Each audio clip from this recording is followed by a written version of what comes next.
धेमाजि जिल्ला दुलाराय आइजो अनसाय आफादनि बोसोरसालिया जथुम्मा दिनैनिफ्राय जागायबाय 18 बोसोरसालिया जथुम्मा सेंगाजान माजरबारियाव बर' गुदि फरायसालिनि गेवलां सिथ्लायाव खुंफुंजाबाय। बे आयदायाव जोंनि जर'खा मोनसे फोरमायथि।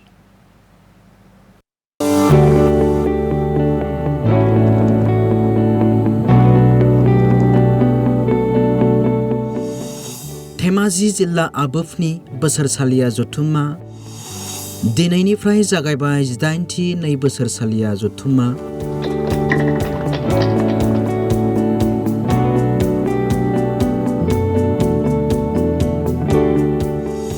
सेंगाजान माजरबारि बर' गुदि फरायसालिनि गेवलां सिथ्लायाव खुंफुंजाबाय।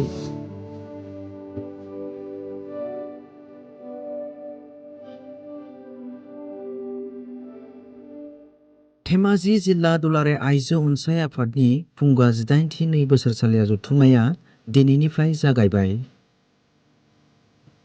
सेंगाजान माजरबारि बर' गुदि फरायसालिनि गेवलां सिथ्लायाव दिनैनिफ्राय साननैनि हाबाफारिजों खुंफुंजाबाय।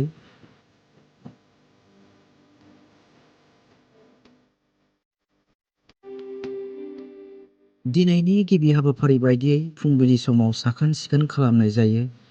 लोगोसे गाहाय थां फै ब्लांकखौ बेखेवनानै होयो सेंगाजान माजरबारि बर' गुदि फरायसालिनि गाहाय फोरोंगिरि सुसिल बसुमतारी बिथाङा। बे धेमाजि जिल्ला बर' आइजो अनसाय आफादनि फुंगा 18 बोसोरसालिया जथुम्माजों लोगोसे मुलुगनां आइजो सान बे हाबाफारिखौ जाफुंहोनो थाखाय मोनसे आरसि दानाय जादोंमोन रिसेपसन कमिटि।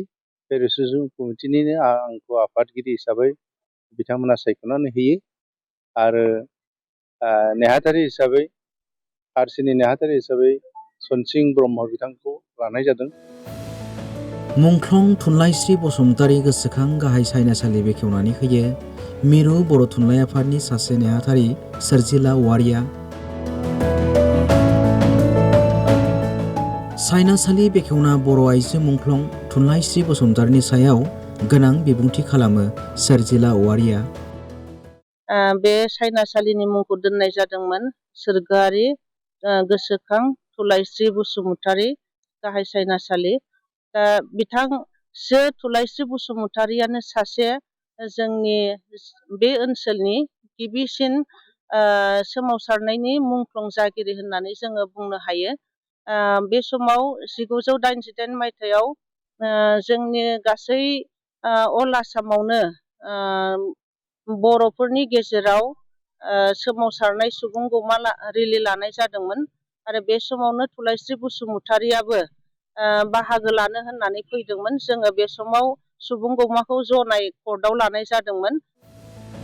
लोगोसे रुंसारि उपेन देउरि गोसोखां जामुंसालिखौ बेखेवनानै होयो मोनसे समनि सिलाफोथार दखरा एबसुनि आफादगिरि दीपक कुमार ब्रह्म बिथाङा।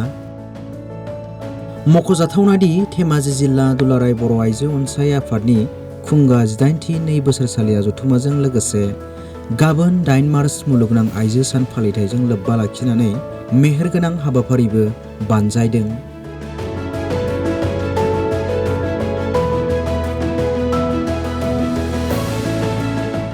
धेमाजिनिफ्राय बेनाराम बसुमतारीनि हेफाजाबाव news desk report Assam live 24।